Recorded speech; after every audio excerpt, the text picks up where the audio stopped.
Iran Israel युद्ध का असर, कॉमर्शियल सिलेंडर का संकट, कई शहरों में बुकिंग बंद हो गई है। होटल रेस्टोरेंट बंद होने का खतरा, बड़े होटलों में 2 से 3 दिन का स्टॉक बाकी। तो ये खबर जो है मिडिल ईस्ट में जंग का असर जो है अब देश में जो है नजर आने लगा है, हिंदुस्तान में नजर आने लगा है। आप तस्वीरें देखिए, होटल रेस्टोरेंट में जो है कॉमर्शियल गैस सिलेंडर की सप्लाई बंद कर दी गई है। ऐसे में अब इनको जो है कारोबार करने में काफी दिक्कतों का सामना करना पड़ रहा है। आप देख सकते हैं इस पूरे मिडिल ईस्ट के युद्ध के दौरान जो है अब देश के हालात भी जो है पेट्रोल को लेकर जो है गैस को लेकर अब किल्लतों के बीच जूझ रहा है देश। ऐसे में जो है कॉमर्शियल गैस सिलेंडर की सप्लाई को बंद कर दिया गया है। सीधा रुक करेंगे राजधानी रायपुर का, जहां से हमारे सहयोगी राहुल अग्निहोत्री लाइव जुड़े हुए हमारे साथ। और राहुल, बात की जाए छत्तीसगढ़ में एक खबर सबसे पहले आई थी कि कॉमर्शियल सिलेंडर पर प्रतिबंध लगा दिया गया, उसकी सप्लाई पर प्रतिबंध लगा दिया गया है। अब प्रतिबंध लगा दिया गया है तो वहां के व्यापार पर भी इसका फर्क पड़ा होगा। आखिर कैसे देखें इस पूरे सिलेंडर की सप्लाई बंद का और व्यापार का? जी कपिल जी, देखा जाए तो जिस तरीके से जो पूरा मिडिल ईस्ट में जो युद्ध चल रहा है उसका असर पूरे देश में और पूरी दुनिया में पड़ता हुआ नजर आ रहा है। और यदि भारत और यदि छत्तीसगढ़ की बात करें तो छत्तीसगढ़ सरकार का पूर्ण उद्देश्य है कि यहाँ की जो आम जनता है उसे जो एलपीजी सिलेंडर्स है उसकी उपलब्धता सुनिश्चित की जा सके, और इसीलिए इस तरीके का फैसला किया गया है। अब यदि व्यापार की बात करें तो पिछले दिनों जिस तरीके से जो किल्लतें देखी जा रही है उसमें कुछ रेस्टोरेंट्स हैं जहां पर जो गैस सिलेंडर्स है उसकी उपलब्धता न होने के कारण उन्हें अपनी जो दुकानें हैं वो बंद करनी पड़ी।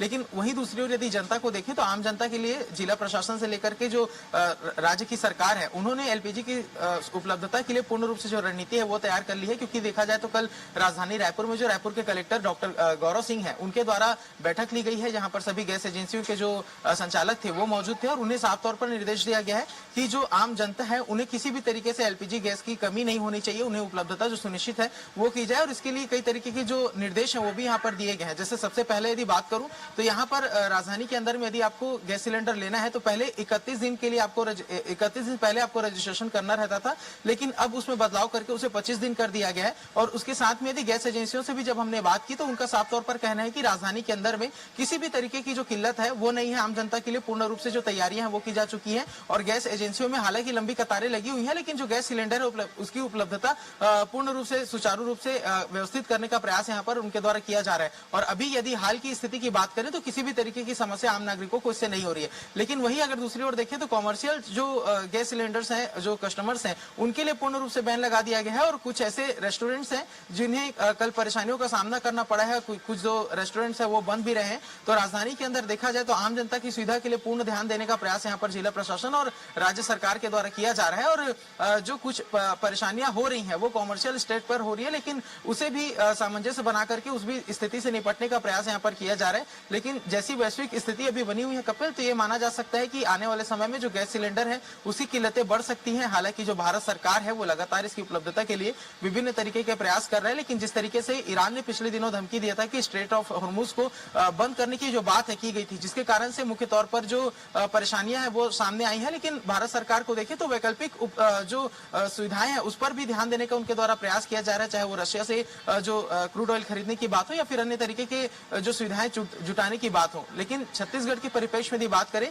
तो यहाँ पर जिला प्रशासन पूरी तरीके से मुस्तैद है और आम जनता को किसी भी तरीके की किल्लतें ना हो इसको सुनिश्चित करने के लिए तमाम तरीके के कदम लिए जा रहे हैं। और जैसा मैंने बताया कि कल जो बैठक जो यहाँ पर रायपुर कलेक्टर के द्वारा लिया गया है तो यहाँ पर वस्तु स्थिति को समझने का प्रयास किया गया है। जो संचालक है उन्हें किस तरीके की परेशानियां हो सकती है इस पर भी जो चर्चाएं हैं वो की गई हैं। और इसके साथ में देखा जाए तो आम जनता तक सुनिश्चित करने के लिए हेल्पलाइन नंबर भी यहाँ पर जिला प्रशासन के द्वारा जारी किया गया है, ताकि किसी भी तरीके की समस्या यदि उन्हें एलपीजी गैस से संबंधित हो या फिर संचालकों को समस्या हो तो सीधा जिला प्रशासन से संपर्क करके तमाम जो समस्याएं हैं उसे निराकरण करने की ओर जो पहल है वो यहाँ पर की जा सकती है। जी कपिल। राहुल, क्या हेल्पलाइन नंबर जारी किया गया है शिकायत के लिए अगर कोई कालाबाजारी की जानकारी अगर आती है कस्टमर्स को तो?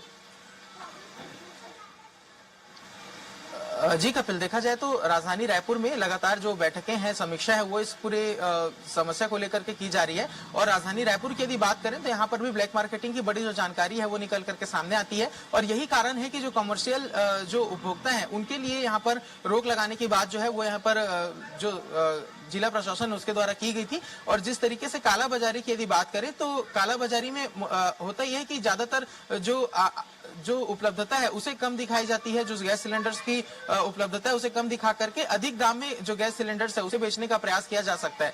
तो कालाबाजारी की शिकायत के लिए भी हेल्पलाइन नंबर जारी किया गया है। साथ में यदि जो गैस एजेंसी के संचालक हैं यदि उन्हें किसी तरीके की समस्या होती है तो उनके लिए भी हेल्पलाइन नंबर जारी किया गया, और उसके साथ में आम जनता को यदि गैस उपलब्धता से संबंधित कोई समस्या होती है तो उनके लिए भी हेल्पलाइन नंबर जो है वो जिला प्रशासन के द्वारा जारी किया गया। तो कुल मिलाकर देखा जाए बैठकों का दौर जारी है, समीक्षा पूरी स्थिति पर की जा रही है और भारत सरकार से लेकर के छत्तीसगढ़ तक की पूर्ण रूप से तैयारी है कि आम जनता को किसी भी तरीके की समस्या न हो, और उसी समस्या से निपटने के लिए तमाम तरीके की जो तैयारियां हैं वो छत्तीसगढ़ में की जा रही हैं। अब देखो राहुल, कहीं ना कहीं अब जो है सरकार भी मुस्तैदी से काम कर रही है कालाबाजारी को रोकने के लिए।